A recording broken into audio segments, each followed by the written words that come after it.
Chile, 9 de enero de 2026.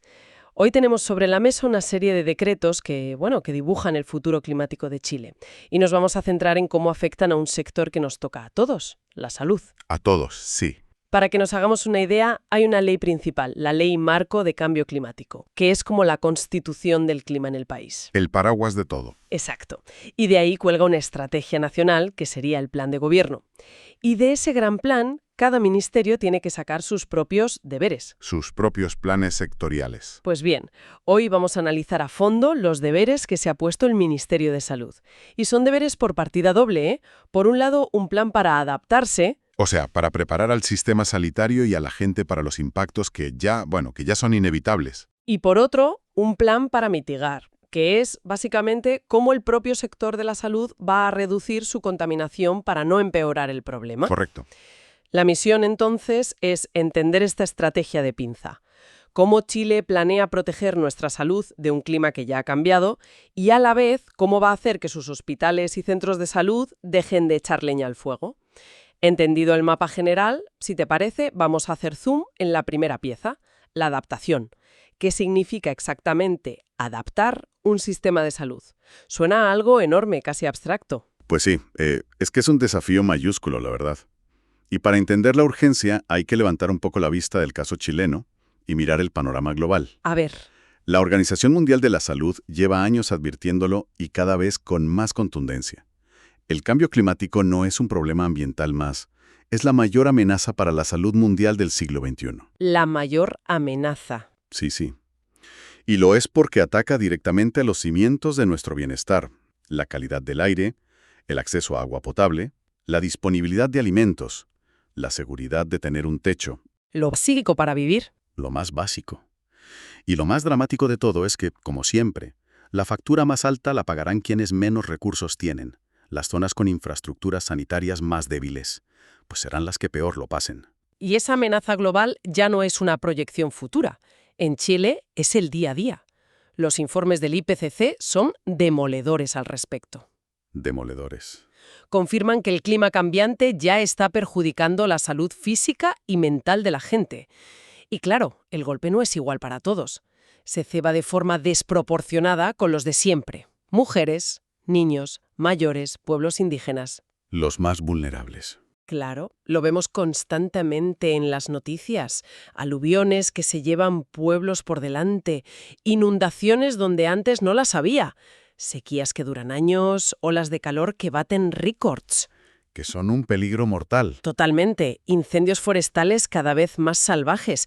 Y, bueno, es que incluso hemos empezado a ver tornados y tormentas de arena, fenómenos que antes nos sonaban a película americana. Fíjate, el propio plan organiza todo este caos de amenazas de una forma muy inteligente, identificando 3 rutas principales por las que el clima nos golpea en la salud. 3 rutas. Sí. La primera es la más obvia, los impactos directos. Hablamos de las lesiones, los ahogamientos, las muertes causadas por una inundación o una ola de calor abrasadora. Es el golpe bruto del clima. El puñetazo directo, por así decirlo. Exacto. Luego está la segunda ruta, que es más sutil. Los efectos mediados por los sistemas naturales. Vale. Te golpea directamente, sino que altera el ecosistema y ese ecosistema alterado es el que te enferma. Dame un ejemplo. El clásico es el de las enfermedades transmitidas por vectores. El mosquito que transmite el dengue, por ejemplo. Con el aumento de las temperaturas, expande su territorio y llega a zonas donde antes sencillamente no sobrevivía. Entiendo. Es un efecto dominó. Y me imagino que la tercera ruta es aún más indirecta. Así es, son los efectos mediados por los sistemas humanos. Aquí el impacto del clima pasa a través de nuestras estructuras sociales y económicas. ¿Cómo? Pues, por ejemplo, el calor extremo que afecta a la salud de los trabajadores agrícolas. O a una escala mayor, las sequías que arruinan cosechas, provocando escasez de alimentos, subidas de precios y, en última instancia, desnutrición y problemas de salud mental por la ansiedad. Es una cadena larguísima. Una cadena que conecta un fenómeno meteorológico con la salud de una persona a través de múltiples eslabones sociales. Vale, el diagnóstico es claro y la verdad bastante alarmante. Pero un buen plan no se queda ahí, propone soluciones. ¿Cómo se traduce todo esto en acciones concretas? ¿Qué piensa hacer el Ministerio de Salud? Pues vayamos a lo concreto. Una de las primeras medidas que llama la atención se enfoca en algo tan cotidiano como la comida. ¿La comida? Sí, la promoción de una alimentación saludable y sostenible. El plan introduce el concepto de dietas sostenibles. No se trata solo de que la comida sea buena para ti, sino también para el planeta. Hablamos de dietas basadas en productos frescos, locales, de temporada. Y para ilustrar esto, el documento da un dato que a mí me dejó helado. El de la huella hídrica. Ese. Resulta que para producir un solo tomate se necesitan unos 13 litros de agua. Pero para una hamburguesa, la cifra se dispara a 2.400 litros. Es una barbaridad. Un momento, 2.400 litros de agua para una sola hamburguesa. Madre mía, es que es una cantidad brutal. Con eso te duchas durante casi un mes. Es increíble cómo algo tan cotidiano tiene un impacto tan gigantesco. Es un dato que pone las cosas en perspectiva, desde luego. Y lo interesante es que esto no es una idea nueva, ¿eh? Las guías alimentarias oficiales de Chile, que se actualizaron en 2022, ya integran esta visión de sostenibilidad. Ah, o sea que ya se estaba trabajando en ello. Sí, y no solo eso. También incorporan una perspectiva de género muy necesaria, reconociendo, por ejemplo, que la carga de la compra y la preparación de alimentos suele recaer más en las mujeres, e instando a compartir esas tareas. Muy interesante.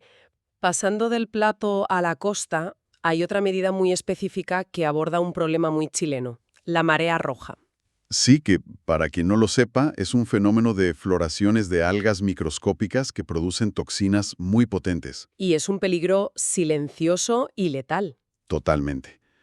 Estas toxinas se acumulan en los mariscos como los mejillones o las almejas, y lo más peligroso es que son termoestables. ¿Qué significa eso exactamente? Esto es crucial. Significa que no se eliminan con la cocción. Da igual que los hiervas, los hagas al vapor, les eches limón, la toxina sigue ahí, y no existen antídotos.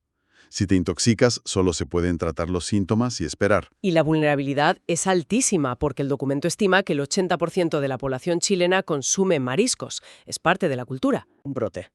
No es solo un problema de salud pública gravísimo. Es un golpe económico directo. Es un golpe económico y cultural directo a la yugular de muchas comunidades costeras. Por eso, la medida se centra en lo único que se puede hacer, la prevención. Fortalecer los sistemas de alerta temprana para poder prohibir la extracción en cuanto se detecte la más mínima presencia de estas algas.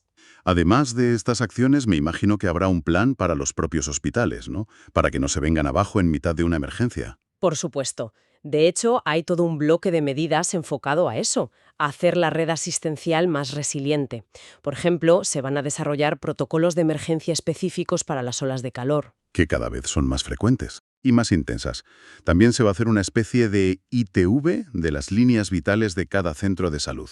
¿Una ITV? ¿A qué te refieres con eso? Sí, una inspección técnica, por así decirlo. Un diagnóstico completo de las conexiones críticas de cada hospital. El suministro de agua, la electricidad, las telecomunicaciones. Para saber de qué pie cojean. Exacto. El objetivo es saber cuán autónomo es cada centro. ¿Qué pasa si una inundación corta la carretera y la red eléctrica durante 3 días? ¿Tiene el hospital un generador? ¿Reservas de agua?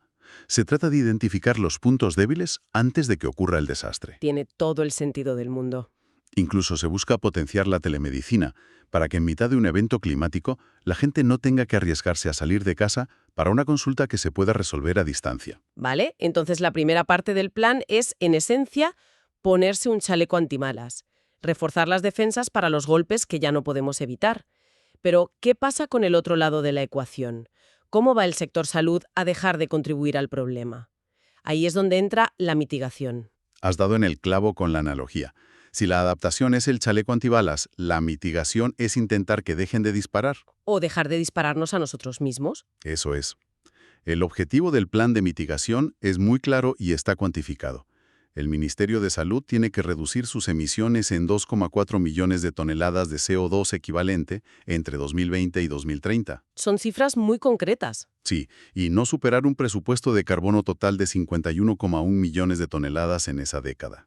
Y cuando uno piensa en las emisiones del sector salud, lo primero que se le viene a la cabeza son Los hospitales, claro. los hospitales. Edificios enormes, funcionando 24/7, con un consumo de energía brutal, gases, anestésicos.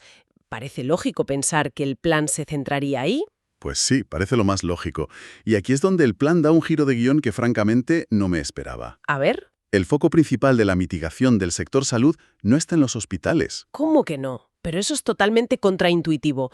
¿Me estás diciendo que mejorar la eficiencia energética de un hospital gigante es menos importante que gestionar el compost? Suena a error de cálculo. Suena contraintuitivo, pero es una decisión basada en datos y tremendamente estratégica.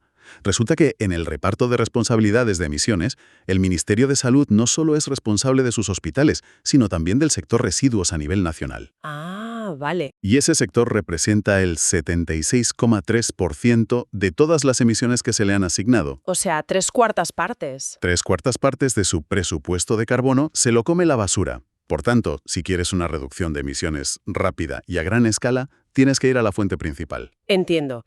Es una cuestión de dónde está el mayor potencial de reducción. Y dentro de los residuos, ¿cuál es el villano principal? El villano tiene un nombre claro: metano. El CH4 Metano. constituye casi el 95% de las emisiones del sector residuos. Y el metano no es un gas cualquiera. Según el IPCC, una molécula de metano tiene un poder para calentar el planeta 28 veces superior al de una de CO2. 28 veces más potente. Vaya tela. Es mucho más potente, aunque dure menos tiempo en la atmósfera. Por eso, atacar el metano es la estrategia más inteligente. Es la madre del cordero de la mitigación a corto plazo. O sea que, en lugar de dispersar esfuerzos, el plan va directo a la yugular del problema. Tiene sentido. ¿Y cómo se ataca a ese gigante llamado metano? Pues principalmente con 3 tipos de medidas. La primera es la valorización de los residuos orgánicos. Es decir, evitar que los restos de comida acaben en un vertedero. Justo. El objetivo es muy ambicioso: llegar a valorizar casi 1,5 millones de toneladas de estos residuos para 2030, convirtiéndolos en compost o biogás. Menos basura orgánica en el vertedero, menos materia que se descompone y genera metano. Lógico. Exacto. La segunda medida va un paso más allá.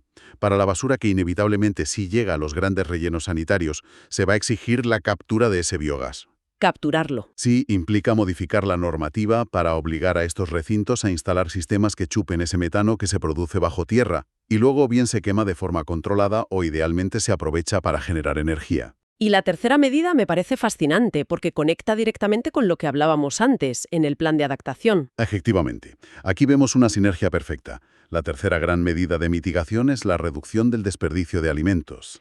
Es un 2x1 climático. Totalmente. Fíjate qué potente es esto. Al evitar que la comida se tire, no solo mejoras la seguridad alimentaria, que es un objetivo de adaptación, sino que también estás reduciendo radicalmente la cantidad de materia orgánica que llega a los vertederos. Menos desperdicio en el plato significa menos metano en el aire. Una sola acción que resuelve problemas en ambos frentes. Es el ejemplo perfecto de una política climática bien diseñada. Y aunque el foco está en los residuos, el plan no se olvida del todo de los hospitales, ¿eh? Hay una medida específica para medir y gestionar su huella de carbono. No es la prioridad, pero tampoco se deja de lado. Pero, claro, un plan tan ambicioso no se implementa solo con buenas intenciones en un papel. Hará falta formación, dinero, cambios culturales. Por supuesto. El plan lo llama los medios de implementación, y hay 2 que me parecen cruciales. El primero es la educación y capacitación. Fundamental. De nada sirve diseñar el sistema más sofisticado si los operarios no saben cómo manejarlo, o un programa de compostaje si la gente en sus casas no sabe qué se puede echar y qué no. Y el segundo medio que querías destacar es uno que atraviesa todo el plan, ¿verdad? Sí, es que es fundamental, es la incorporación del enfoque de género. Y esto no es una cuestión de corrección política, es una cuestión de eficacia. ¿A qué te refieres? Ni los impactos del cambio climático son neutrales al género, como ya vimos, ni las responsabilidades de mitigación lo son. En muchísimos hogares, la gestión diaria de la basura y la separación de residuos ha recaído tradicionalmente sobre las mujeres. Es verdad. Si de repente se lanza un programa de compostaje que requiere más tiempo y trabajo, sin tener en cuenta esta realidad, se corre el riesgo de añadir una nueva carga no reconocida sobre ellas. Lo que busca esta medida es, precisamente, analizar cada acción con estas gafas de género para identificar y corregir posibles inequidades. Entonces, para sintetizar, lo que vemos es una estrategia de doble pinza muy coherente. Por un lado, el plan de adaptación, que busca, hacer más fuerte al sistema de salud para aguantar los golpes, y por otro, el plan de mitigación, que asume su responsabilidad de una forma muy inteligente, concentrándose con un enfoque casi de francotirador en el metano de los residuos. Y esto nos lleva a una reflexión final que para mí es el verdadero nudo gordiano del asunto. A ver. Los propios documentos reconocen que, con una lista tan larga de medidas, la gran pregunta es: ¿por dónde empezamos? La priorización es un desafío enorme. Un análisis de costo-beneficio tradicional se queda muy corto aquí. Claro, ¿cómo le pones precio a una vida salvada? Exacto. Los costos de estas medidas son altísimos y muchos de los beneficios, el bienestar de una comunidad, la justicia social, son muy difíciles, si no imposibles, de cuantificar en términos monetarios. Entonces, si el dinero no es el único criterio, ¿cómo se decide qué hacer primero? Pues el plan propone no basarse solo en eso, sino en un conjunto de criterios más amplio. El análisis de riesgo, el impacto directo en la salud, su viabilidad técnica y, muy importante, criterios de equidad y justicia social.